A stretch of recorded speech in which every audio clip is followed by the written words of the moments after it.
The United States Court of Appeals for the Fifth Circuit is now open according to law. God save the United States and this honorable court. Thank you and welcome, counsel, to this virtual oral argument. Just a reminder that you should not be video or audio taping this or taking pictures, and you should be conducting yourself as if you were in the courthouse in New Orleans. And also, when you're referring to the record, it very much helps if you refer to the record sites, because I'm sure my colleagues have memorized the record, but I always appreciate record sites. So with that, we will begin case number 20-50092, and we'll begin with Mr. Lynch. Thank you, Your Honor. May it please the court, I'm here today for Brian Torres. The major issue in this case concerns the district court's order that barred communications between counsel and Mr. Torres during an overnight recess in between the second and third days of the trial. That order violated Mr. Torres' Sixth Amendment right to counsel and requires vacation of the conviction. The government concedes that the district court's order violated the Sixth Amendment and it violated precedent, Getters versus the United States. The precedent is clear. During overnight recesses, an accused has the right to consult and talk to his trial counsel about the day's events, about what the next day's events may be, about strategy, tactics, about leads that may have developed during that day. So the order that prevents that is harmful, and Getters told us that. Getters reversed essentially without prejudice analysis, and this court has noted that in the past in Conway, which was overturned on other grounds because it was a brief recess, and in Johnson, which is 267 Fed Third 376. Getters went through the reasons that overnight communications are so important, pointed out there are times of intensive work for defense counsel. So let me ask you about what the government is relying on, which is the standard of review, and they say it's plain error. And I'm just trying to understand your argument, which is that if you seem surprised by something the judge says, that's an objection. And I do have to say, I was a state trial judge for 8 years, and I didn't think that lawyers making a face meant that they were objecting. So I just am trying to understand the world we are creating here, because judges do need to know if you're making an objection, and I don't know that just looking at your face is the standard. Well, I would agree with that, Your Honor.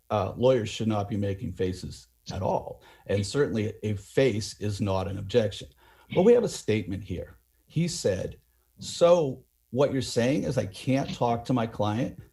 So what that does under this court's precedent in Neal, which is 578 Fed Third 272, he's making the statement of what the problem is. You're telling me I can't talk to my client. The district court clearly— There again, I mean, so if you're just having trouble hearing me or didn't really understand what I was saying, again, I'm still having trouble, sitting as the district judge here, understanding that that's an objection. I realize the word objection isn't necessary. If the counsel had said something like, Your Honor, I need to talk to my client tonight, even without the word object, that might have at least signaled to the judge that there's a problem. But I don't need to. So you're saying I shouldn't talk to my client?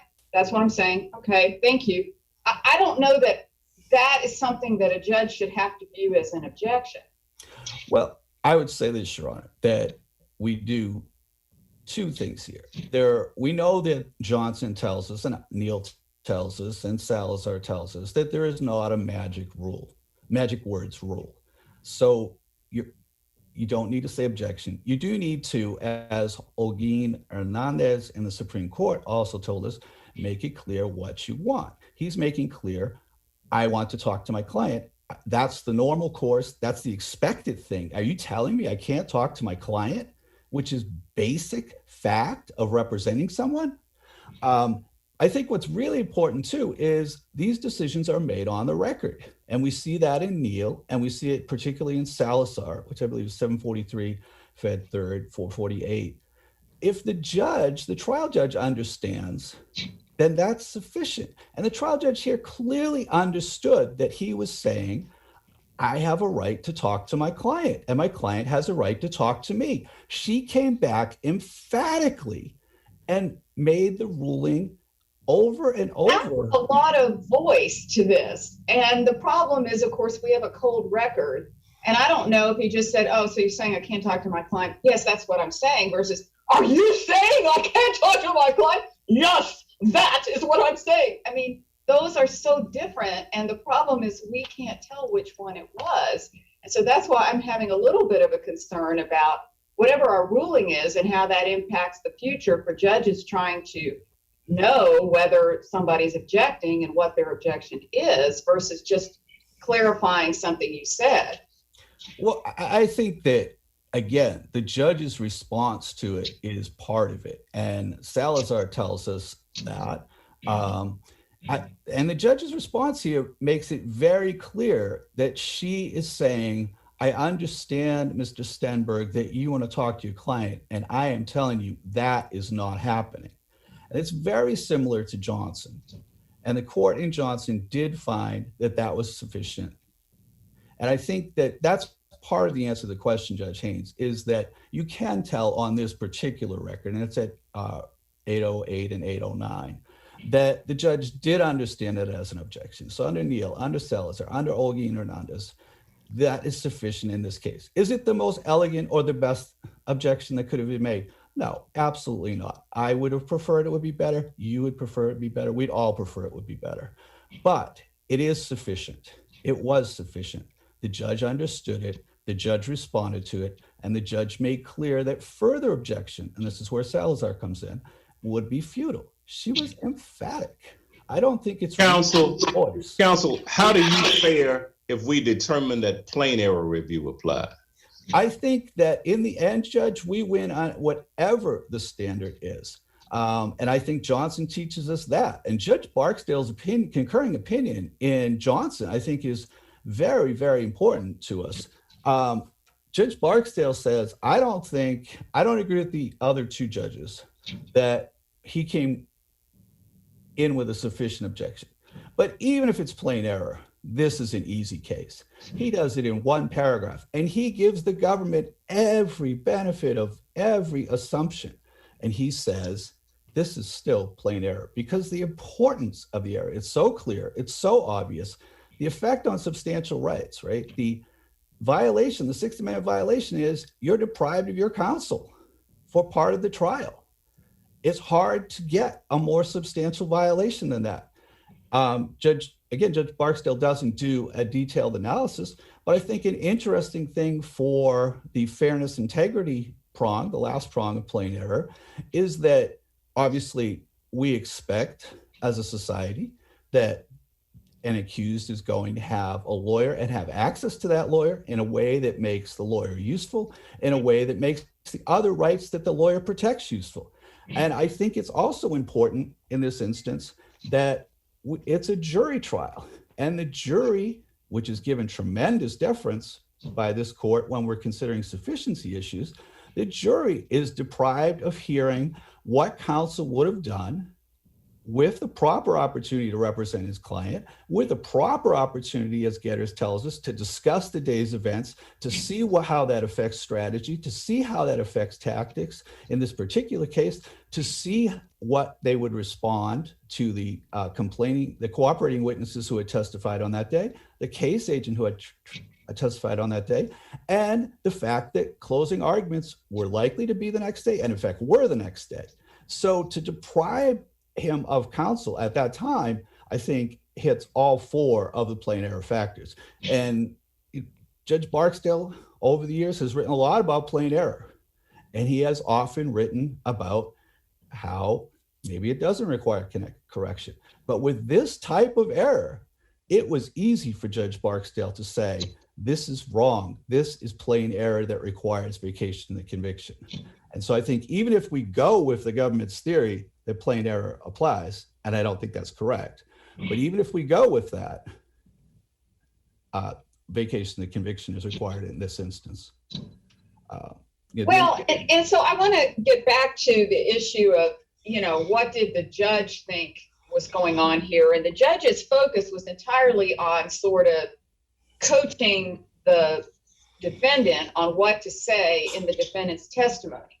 Now, I'm going to set aside the issue of what kind of interaction you can have with your lawyer on that as a criminal defendant, but that's her focus. It's not talking about the strategy. What should my closing argument be? What do you think, Mr. Defendant, my strategy should be, and so on. It was, you may not speak to him now that he started his testimony. You can't consult with him. You can't affect his testimony.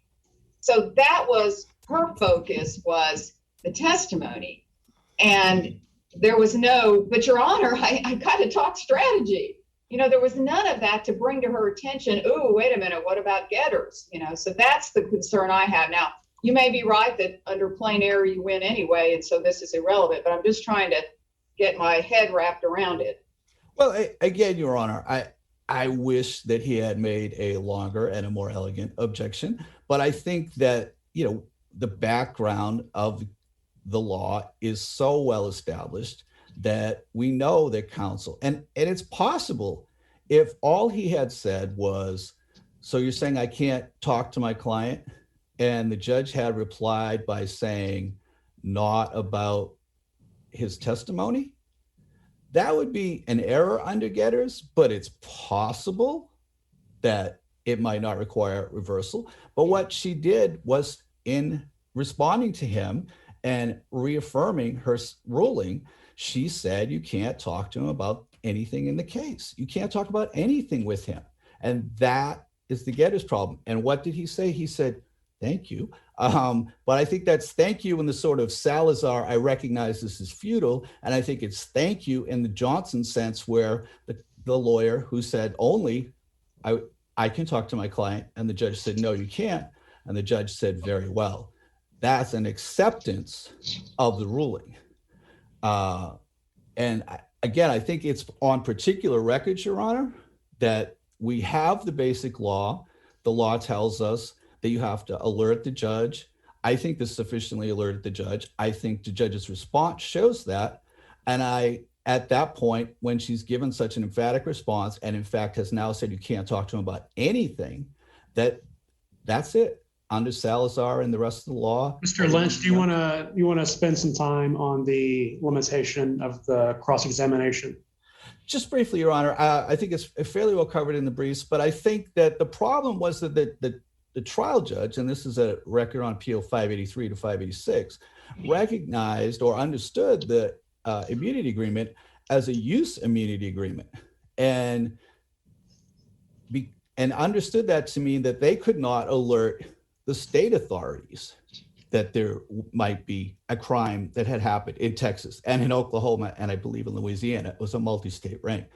So this agreement, the judge recognized, was protecting her from prosecution, essentially, in many jurisdictions, because the state jurisdictions either didn't know or hadn't picked it up. And instead of getting a law enforcement referral, the government had agreed not to use that information. And that's the judge's understanding of the agreement. And so with that understanding, Mr. Stenberg should have been allowed to ask Ms. Nguanzo whether or not she was getting that sort of benefit. Instead, he was stuck, as we go through on the cross-exam, asking kind of very generic, do you have any hopes? Well, she has a use immunity agreement that prevents the government from telling other prosecutorial agencies about crimes that were committed in their jurisdiction. That's important information under Davis versus Alaska. And it really does give her a different incentive and a different motivation than would be the case if it were simply an agreement with the Western District of Texas not to prosecute her in the Western District of Texas. And so I think for that reason, that restriction was improper. I also think that it was harmful, as I said in the brief, because Ms. Nguanzo was maybe the key witness, because she puts Mr. Torres much closer to Mr. Ramirez. She puts Mr. Torres in the house with herself and Mr. Ramirez. And she does this over the course of several years. I understand it's a conspiracy case, and so the government doesn't have to prove actual possession and show actual possession. That may be why they bring things as conspiracy cases, but They don't have to prove it. That's the law. But the fact that she gives the jury a more concrete version of, yep, it was him, as opposed to Goodall, who could say only, I went to Houston with him. Oh, and we saw Mr. Torres in Houston. But I don't know if there was an exchange. And when we got back to San Antonio, Ramirez had drugs. Did that come from Torres? She can't say. She doesn't see anything like that. So Inguanzo, who puts Torres more in the middle of it, was perhaps the most critical witness for the prosecution, and therefore the restriction on the cross-examination was prejudicial. And if the court has anything else, I'd be happy to address it. If not, I will give the rest of my time back for now. Okay, thank you. You saved time for rebuttal. And just a reminder that when you're not speaking, you should be muted. So, Mr. Gay? Morning, may it please the court. I do agree that this case turns on a pivotal question, I think, to start off with, and that is whether we have de novo review or plain error review. My reading of the record is that if you look at the totality of what was said, this is clearly a plain error case. There is absolutely nothing on this record that establishes what we would call any kind of recognized objection that would alert the court, as you pointed out, Judge Haynes. Further, there's nothing in this record that substantiates any of the perceived harms that Mr. Lynch went through as applied in this particular case. And I do believe, and I agree with Mr. Lynch, that this isn't a situation where we are under plain error just going to presume prejudice. This court has never done so. It has not recognized that degree. It has, in various circumstances, found the substantial rights were violated. But in this case, the record is just simply devoid of anything pointing to a deprivation of substantial rights, where all you have literally is a remark that says, I want to make sure I understand you. The judge reiterates, and then there's simply thank you. And we can, speculate about all of the facial expressions, machinations going on, but we do have a cold record, as you recognize. And if we, I think, extended this sort of colloquy to the level of a contemporaneous objection, I think it really hollows out the whole principles and policies behind, which I think are very sound, why we require. Mr. Gay, can you cite any cases where a circuit court has applied a plain error standard to when reviewing a getter's claim? Sure.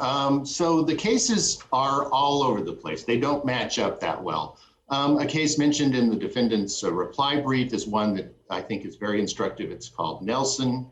In that case, they applied plain error in such a way as to say that the 11th Circuit, following a case called Crutchfeld, said, if you don't raise a timely objection and we look at the entire record, we're not even going to focus on even the first prong.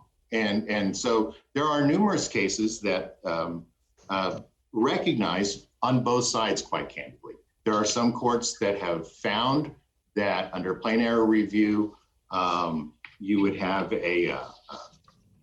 they find prejudice, and you have cases where they don't. For example, well, let me ask you this, Mr. Gay. Are you saying that there are cases where the court has found a getter's violation, but then found that it was harmless error? You got yes. A case that says that? If you look at the Nelson case out of the 11th Circuit, that's absolutely right. And Nelson is at, I would like to give you the site on that. 884 F 3rd 11. Yes, thank you very much. And it's very clear that they do the sort of totality of the record review that I'm advocating here, that you have to have something more. And so what you find, I think, is that whether you, the whole point of plain error review is to look at the unique circumstances of each case you've got the third and fourth prongs. Admittedly, Getter's error is a significant error. I don't think anybody disputes that. And so if this court— So Nelson found that the error was harmless. Is that what you're saying? Yes, Your Honor. Basically, that's correct. They find that, and I can pull that up real quick. They essentially say that because on that record, there was absolutely nothing establishing harm, looking at the totality of the record, they refused to recognize the error. So both sort of a third and fourth prong analysis kind of blended together. And on page 22 of your brief, you said something kind of curious in my view. You said that Getters and Perry and Johnson, quote, do not necessarily provide controlling authority, unquote. And I was scratching my head over that and having a hard time understanding what point you were making, that Getters, Perry, and Johnson do not necessarily provide controlling authority. Why don't they control? Well, I think what we meant there, and perhaps it was inarticulate, was that the facts don't line up. Johnson, this court found it was preserved error. When you look at all of the Getters was not a plain error case. You get at all these different permutations, and I think that's what we were suggesting, that I think this is a unique case in the sense that this court has kind of carved out at various opportunities and has avoided answering sort of the question that's really presented here, assuming this court finds plain error. And that is, how are we going to apply the third and fourth prongs of plain error analysis? And when you have a record such as this that is absolutely devoid of anything suggesting that there was a desire to meet with the client, there were so many opportunities here for defense counsel to say all of the things that Mr. Lynch speculated about. I need to talk with my client. We need to have a strategy session. We need to do these things. None of that is there. And so that presents sort of this stark question about whether you would automatically just presume error, which of course would eliminate really gut plain error review, which I don't think anybody disputes is applicable to this type of error. So you disagree that these kind of errors aren't sort of presumptively prejudicial? Yes, Your Honor. So this court has never labeled Getter's error structural error. Some courts have. At least I think 4 circuits have gone that way, to be quite candid. This court never has. I think in Johnson kind of got around all of that by finding the error was preserved. Judge Barksdale, as Mr. Lynch pointed out, he viewed it quite differently. He thought, and in the end, he found the deprivation significant enough to find under the third prong that substantial rights were violated. So this particular circuit, this is an open question that many other circuits have resolved in different ways. And so the 11th Circuit has kind of its formulation, the 4th Circuit has theirs. But the Nelson case, there's a big difference there because the judge said you can discuss things other than the testimony. So again, putting aside the question of the testimony discussion being a Getter's violation, this did not involve barring all discussions. So at least you could discuss strategy and other people's cross and the closing arguments and whatever else. So doesn't Nelson involve a little different fact area that's kind of important? As I pointed out, none of the cases match up exactly.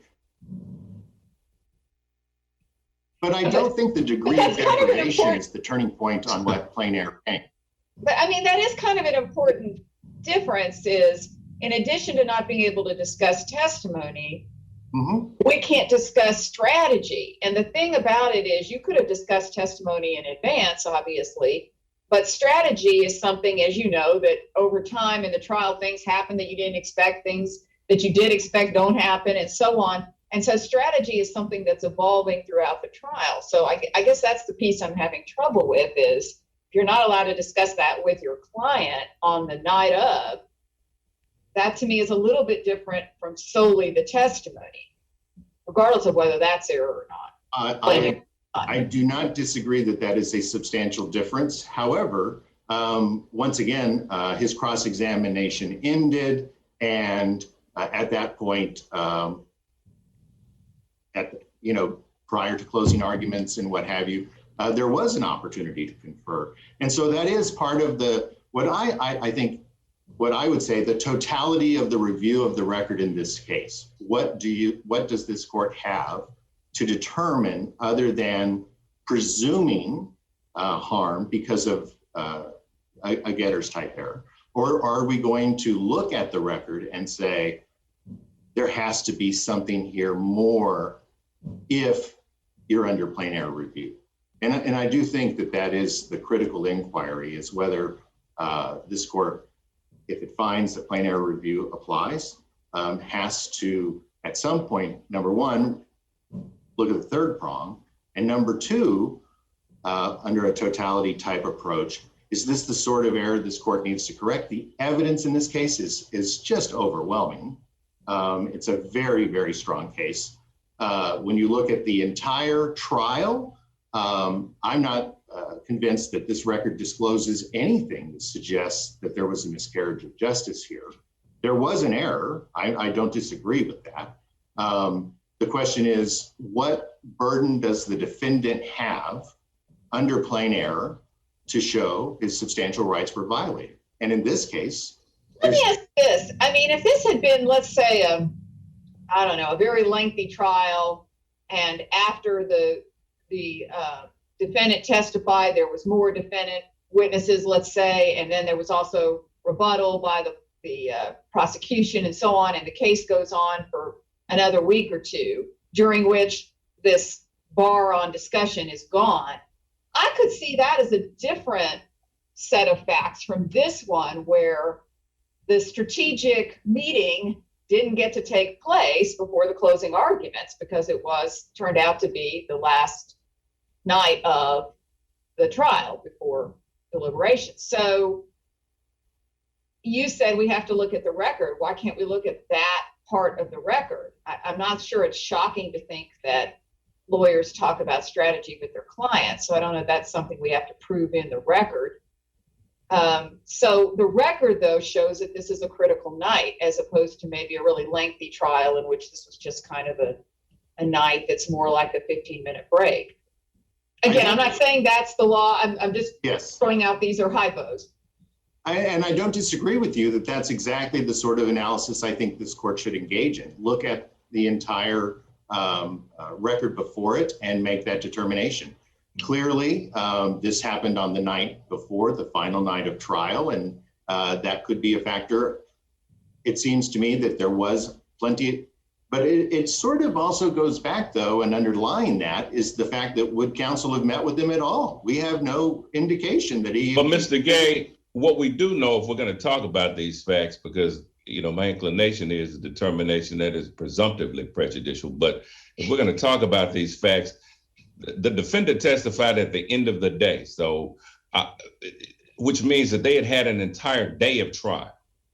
Testimony of other witnesses. If ever there was a day where there'd be something to talk about at the end of the day, it was that day. And then when the defense counsel said his testimony is going to take several hours, it's already 7:00 at night, and then the judge says, put him on. And then he's on for about 50 minutes, and then there's a recess, and then she says, and you can't talk to your client on the very last night of the trial, because it ended the next day.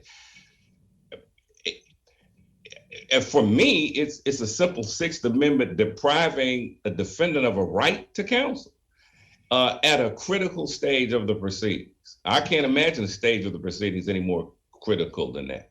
So if you're suggesting that we need to start looking at the facts, I want you to tell me why those facts wouldn't compel a reversal. I would say, Judge, that that is the sort of analysis that this court will do in making this determination on this particular case. I am suggesting that a presumption of harm is inappropriate. Other circuits have gone that way, and this court can go that way. It has yet to do that, and this may be the case where it does. My view of it is that if you simply have a statement, I don't think I heard you correctly, court reiterates, and then you have thank you, there should be something more. If this court wants to go to the presumed prejudice approach, it's not without precedent in other circuits.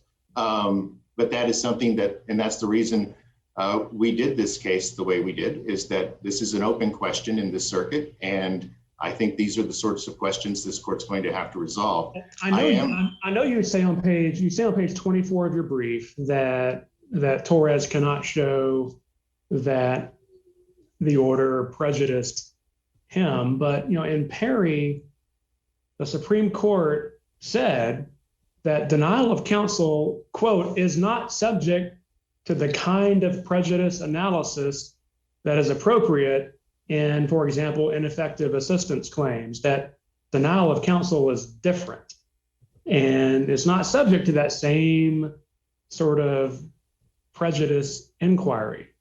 It's interesting because there's like a trilogy of cases, Powell, a very recent case, Weaver versus Massachusetts, where the court seemed to walk that back a little bit, where they were talking about a public right to trial. They suggested at some point that it wouldn't always be harmful.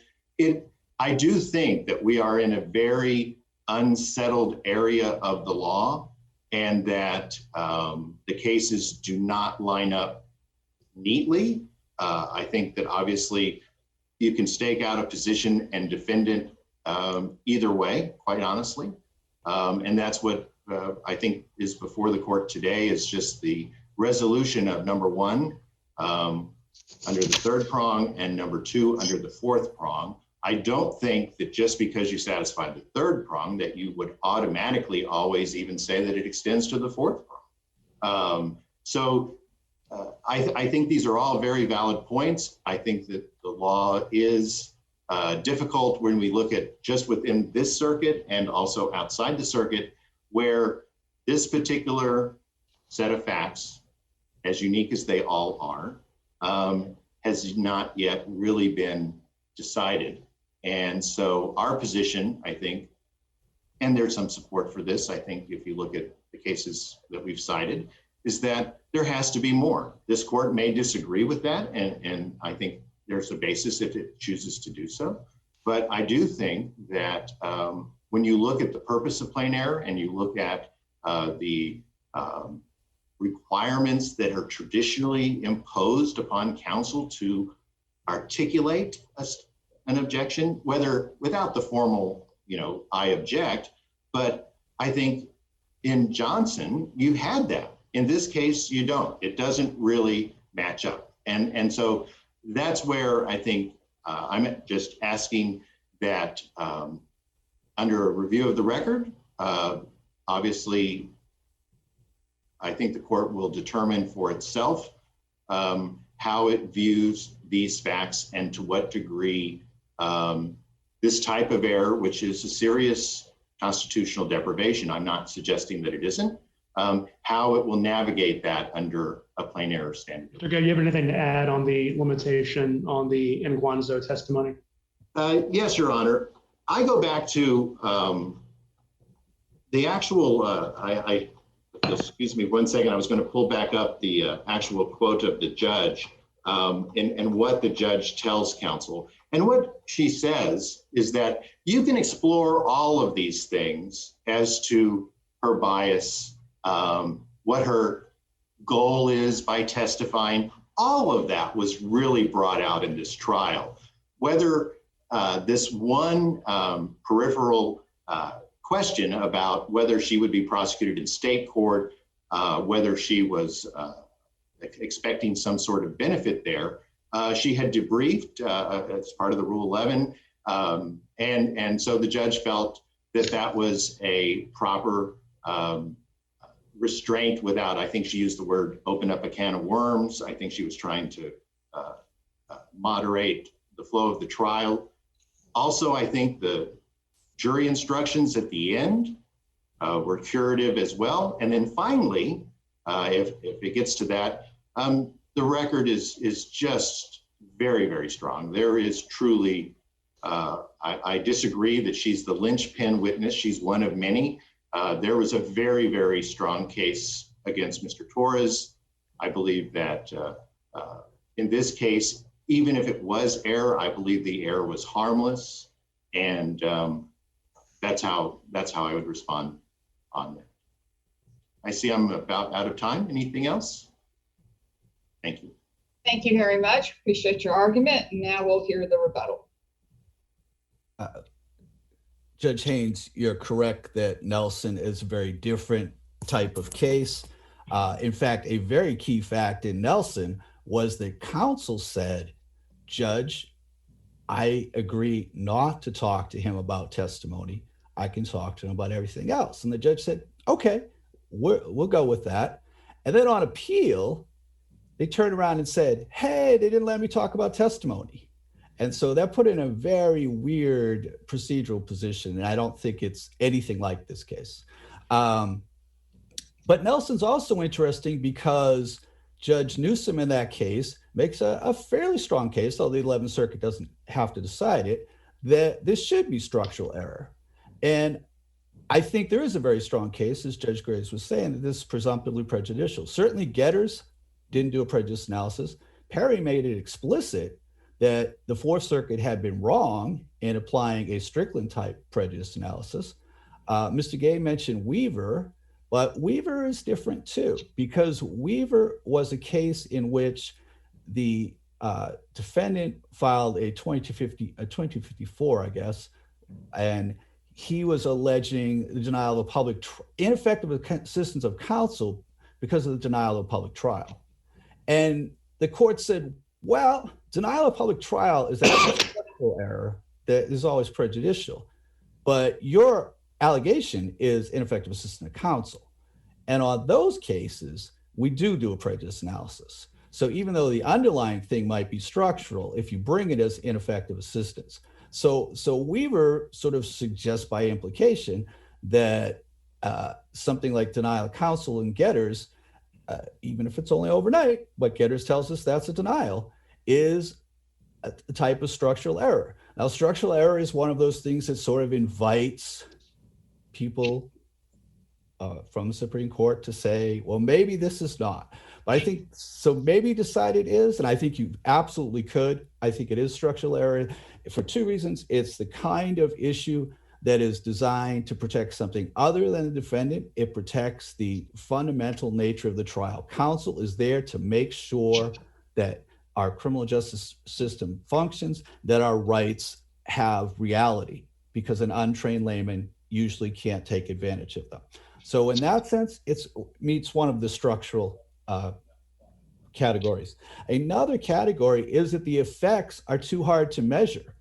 And that you can see that in this case. We don't know what exactly would have been talked about, but the government shouldn't have a chance to say, well, they didn't talk because they were forbidden to, and so they can't show harm. And that's why I think this case should be reversed under any standard. If preserved and then it's harmless beyond a reasonable doubt, the problem is we know from Getters, we know from Perry, we know from Johnson that this is a very serious error that deprives the client of the right to consult with his counsel, the right to strategize with his counsel, the right to provide new leads to his counsel of things that develop that day. Those are all very serious harms. If the government can just come in and say, well, because they couldn't talk and they didn't say later when it wouldn't have been as valuable, it wouldn't have been as useful, exactly what the harm is, they're both misplacing the burden. It's theirs to prove it beyond a reasonable doubt, harmless beyond a reasonable doubt. And finally, as Johnson shows us, and as other courts have suggested, this is plain error. Four circuits held that too. Thank you, Your Honors. Okay, thank you very much, Mr. Lynch. We appreciate your willingness to serve as court-appointed counsel. We appreciate both sides' arguments, and they were both very helpful. And the case is now under submission. So we will excuse the counsel. Thank you, Your Honor.